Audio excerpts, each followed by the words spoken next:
How's it going, Blues fans? My name is Nico Pauly, creator of the Blue Blog here on YouTube and on Instagram as well. And as you can see, right here, I got the Blues game going on as we speak. The score is currently 6-4. I turned on my computer and started recording this video as soon as we let up a shorthanded empty net goal.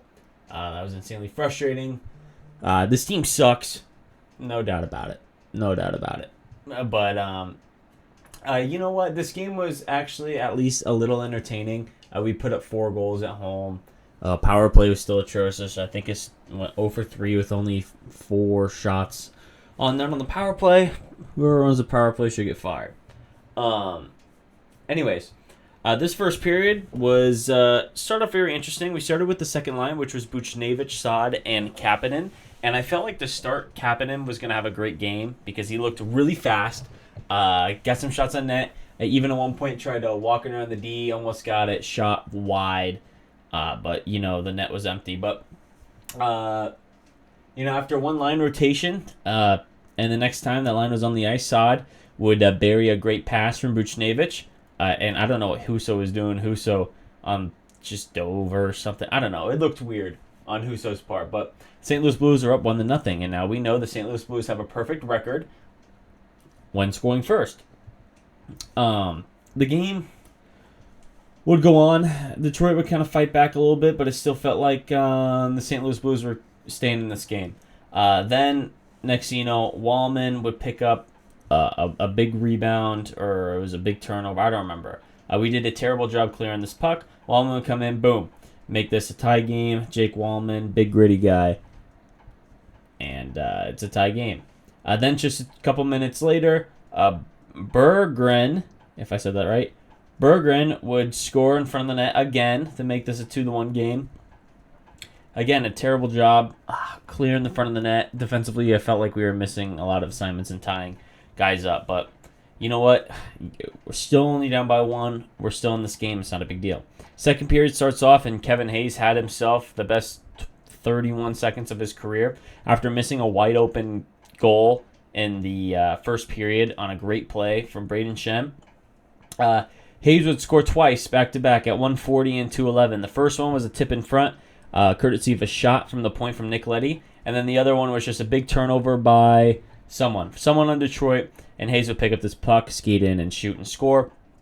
Now the St. Louis Blues are up 3-2, and it's looking solid. It's looking solid until later in the period. Moritz Seider would score. This was a weird. It was a shot from the corner to the front. I think it went off one of our D guys, maybe Krug, and the puck was projected to go the other side, but since it bounced off Krug, it went on the left side and right on Seider's stick to poke this puppy in, and it's a tie game at 3. But this isn't the last we've seen. The St. Louis Blues would go on the penalty kill, and I believe it was Gostisbehere Wallman would break his stick at the point and send Marco Scandella on a breakaway for his first goal this season, roofing this puppy backhand. Honestly, I'm happy in general just to see Scandella score a breakaway shorthanded goal. That was awesome. That was fun. I was celebrating like crazy, but now St. Louis Blues regain the lead, and it's looking really good. Then the third period happens. I literally missed the first 5 seconds. I kid you not. First 5 seconds, I turn on the TV, I see we're shorthanded. I say, okay, I don't know what happened, but this is like the 4th, 5th time we've been shorthanded this game.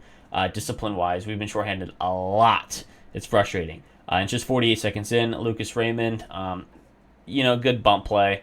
He was sitting in front. I'm surprised Leddy nor Parayko couldn't get a stick on this one. And the Detroit Red Wings would tie it on the power play yet again. Then things would keep going. The Red Wings would come in, dump this puck in, and I don't know what Torrey Krug was doing. He was kind of snoozing. Didn't want to tie up Fabry, but Lucas Raymond from the corner throws it across, and here's Robbie Fabry, revenge game, I guess, for a tap-in to make this a 5-4 game to take the lead yet again. The St. Louis Blues would try and come in. They try to generate something.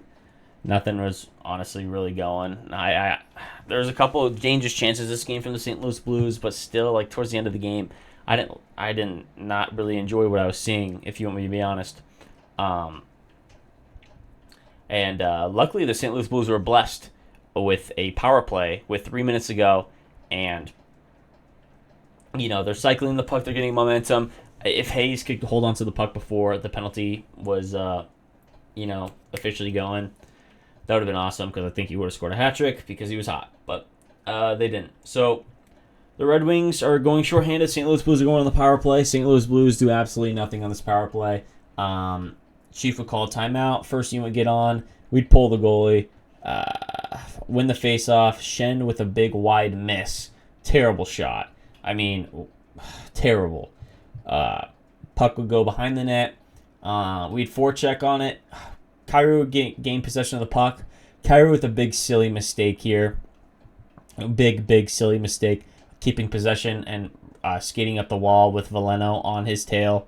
Had seriously an easy pass.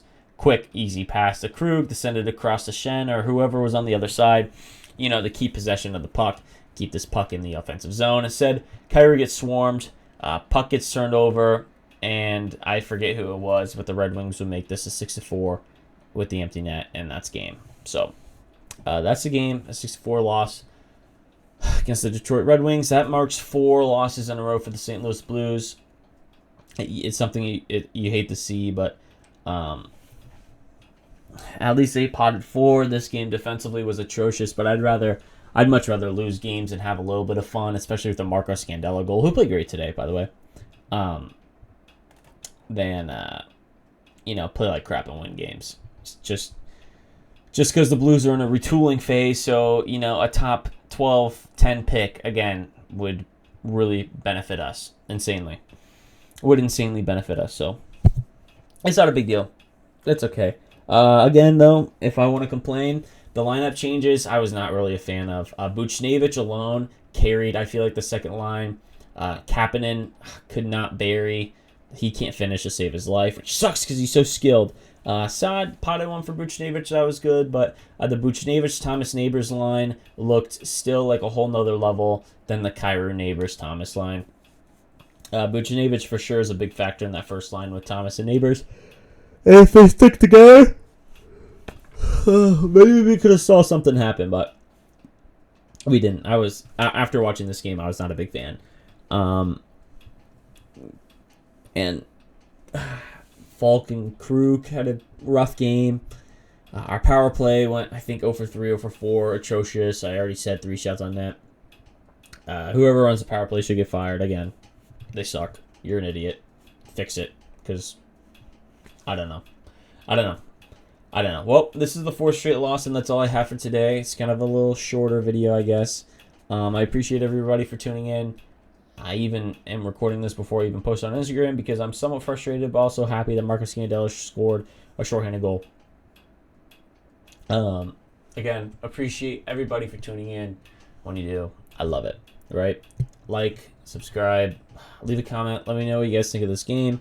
If you're not a Blues fan, let me know what you guys think. If you're a Red Wings fan, how do you guys think you played? I assume I wasn't the best, but you should be happy to get a victory from a really crappy team like ourselves. And that's all from me. I think Bedard scored. Anyways, everybody have a good night.